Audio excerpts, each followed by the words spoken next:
Boris, I don't know who you are anymore. Are you good? Are you bad? Who are you? Hey guys, it's Alyssa. So Bendy and the Ink Machine Chapter 4 is out, and I have a lot of thoughts and feelings and a lot of things going through my brain right now that I thought I would share with you guys. Before I begin, I just want to say a huge thank you to TheMeatly, MacLeod, and all the people at TheMeatlyGames who made this game possible. Chapters 1, 2, and 3 look amazing, and Chapter 4 is amazing. It's honestly like my favorite chapter so far. I also want to give a huge shout out and a thank you to all the amazing voice actors in these past 4 chapters. Most of my theories, most of my thoughts drive and are born from the voice acting and the tapes and Alice Angel and Henry, and I love it so much. So thank you to all of those amazing voice actors out there. And before I begin, there will be spoilers pretty much throughout this whole video, so if you haven't watched a playthrough of Chapter 4 or played the chapter itself, then this will be a spoiler warning for you. I have some notes that I'm gonna follow. I'm gonna literally go through the chapter and what I kind of experienced throughout it when I checked it out. So let's go, let's do this thing. The chapter opens up where we left off in Chapter 3, which is Henry standing outside of the lift, the broken elevator. And oh my god, Henry, are you superhuman? Like seriously, this man has gone through so much stuff and has not actually physically died. He fell down a bunch of flights in the first chapter, he got knocked out by Sammy in the second chapter, and he fell down an elevator shaft in the end of the third to the fourth. So, how? Who are you? Are you just an animator? Are you kidding me? The next thing I want to point out is Grant Cohen. Now Grant Cohen is the accountant, either the head manager, I'm assuming the head manager of the accounting department, because his office is labeled management. The first time we encounter Grant Cohen is during his tape in Chapter 3, when he talks about how Joey has been making a huge project. Either that's the ink machine, or maybe it's the Bendy land that we encounter in Chapter 4, I'm not really sure, but he's using up money that they can't be using up. He's wasting a lot of money, and Grant, who's the manager of the accounting team, is obviously like, Mr. Joey Drew, what are you doing? Also, a thing to point out is how Joey's relationship is with every single individual person based upon how they address him in their tapes. You have Bertram, who calls him Mr. Joey Drew. You have Thomas Connor, who calls him Mr. Joey Drew. You have Wally, who calls him Joey. Henry, who calls him Joey. Susie calls him Joey. It's sort of like a power strategy, and I think Grant calls him Mr. Drew. So it's based upon his relationship with them, how close they were to let him call them by his first name or his last name or Mr.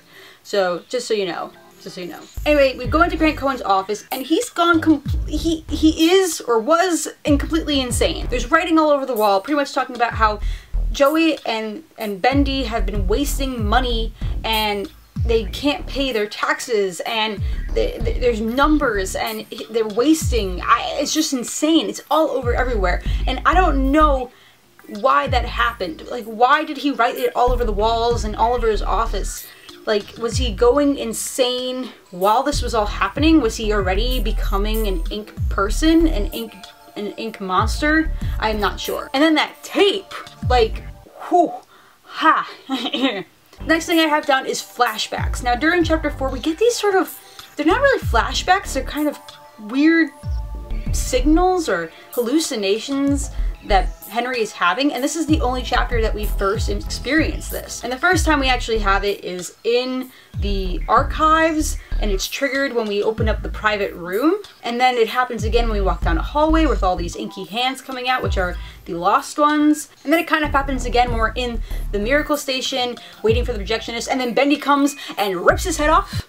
Like, what? So I'm not really sure what these flashbacks or hallucinations are. Next I have turning ink into objects.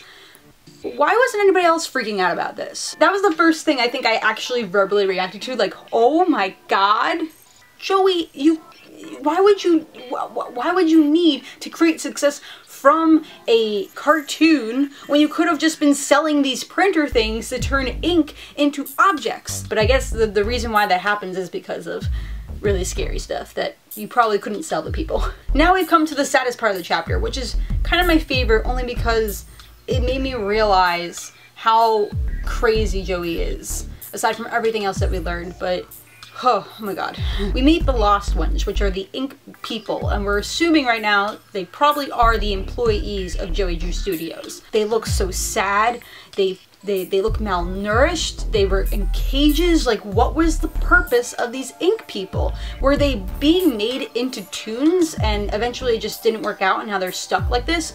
Or is this like part of the whole Bendy land where they were gonna look like Ink people to match how everything else looks? I don't know, but I felt really bad for them. You had that one, the Lost One that you first meet when you walk into that room with the couch. It's like a lounge area, and he says he just wants to go home. When are they gonna go home? And he also says he always finds me. So I'm assuming that that's not talking about Bendy. I think it's talking about Joey Drew. So I don't know. I just feel really bad for them, and that part hit me really hard. We got Birdie, Bertram. That was freaky. You got this crazy guy who created Bendyland, created everything that Bendyland stood for, and Joey Drew, just like he did to Henry, took whatever he made and made it his own and claimed it as his own. And he called him Birdie instead of Bertram. So Joey, again with the labels and the names. Now the whole aspect of Bendyland is pretty interesting. I mean, you have a Boris train. Boris got a ride, guys. It's not all about Bendy. Boris got a ride. I wonder what the Alice ride is. Is it the haunted house? But Boris, come here. Come say hi to the people. Boris, you got a ride. It's a train. Aren't you happy? I would be happy. And that's where we meet the Projectionists, which is weird because in Chapter 3, you can get an achievement by killing the Projectionist, whether with pipe or the Tommy gun or even the axe that you can find, and you kill him. So I guess it's not canon to kill him and save Norman, but unless it's another Projectionist, I have no idea. I feel like it isn't. I feel like the Projectionist is special towards Norman, and it can't be anybody else. But it's weird because that means that achievements are not canon, yet when you give Boris in Chapter 3 a bone, the Boris that you fight at the end has the bone in Chapter 4. So I'm a little bit confused on that. So if anybody has any explanation for that part of it, I'm not really sure. So then we go into the final boss area, which is the haunted house, and Alice just talks you through and is wondering why Henry is here, and I'm also on the same page as you. I'm on the same page, Alice. We go into the haunted house, which looks like pretty much the Haunted Mansion from Disneyland and Disney World. Then we have to fight Brute Boris, Franken Boris. And who is this Boris? Is it the Boris that we've been like with this entire time? I think it is, because what I said about the bone. So was Boris evil all along? Boris, I don't know who you are anymore. Are you good? Are you bad? Who are you? Was Boris leading us to Alice this entire time? Or did he just really want to help us out and then he just happened to die? There was times where he just knew what was happening. Like, he didn't leave the elevator. He rushed into where all the other dead Borises were. He didn't really seem fazed by Alice at all. And at the end, maybe he just was trying to wake us up because maybe he felt something about himself. I'm not really sure. But from that photo, from the concept art that came out before Chapter 4, it looked like he was just kind of sad, so I'm not really sure. Then the amazing finale of Chapter 4 and the cliffhanger is that the Alice Angel that we met and wanted to kill and wanted to fight and end the angel is actually another Alice clone and there's another one. There's Allison Angel, which is what they call them in the files, and then there's another Boris, and his name is T. Boris, Tom Boris. But I always thought that Alice Angel was a combination of Allison Pendle and Susie Campbell, with Susie Campbell maybe being the demonic side, which I initially thought she would be the good side, but she might have been the demonic side, and Allison being like the other voice. But it seems like it might have just been Susie. Again, no confirmation, but I'm assuming that it is just Susie. That was the Alice Angel that we knew. And the thing is that Alice didn't take anything from Brute Boris. Like, she's still imperfect. So what was the whole purpose? Was this all of a scheme to try to stop Henry in total? It wasn't just her becoming beautiful?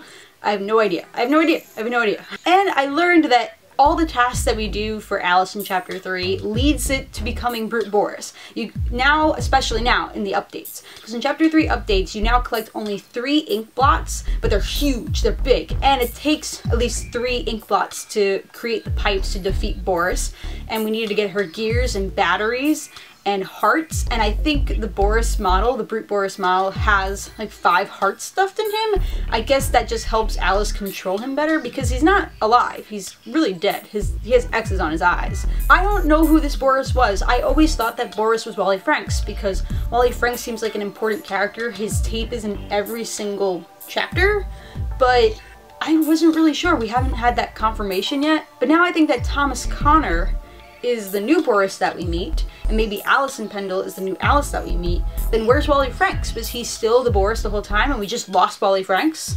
Like, I wish we had that answer. I wish we knew who was who.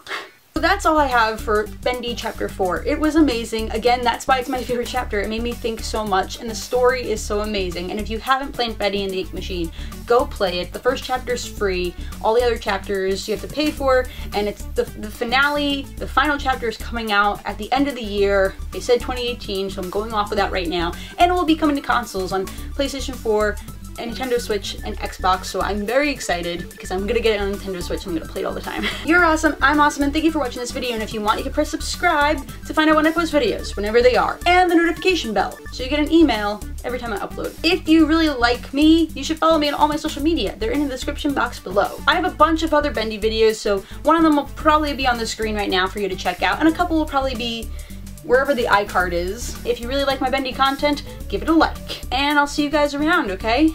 Bye. Woo!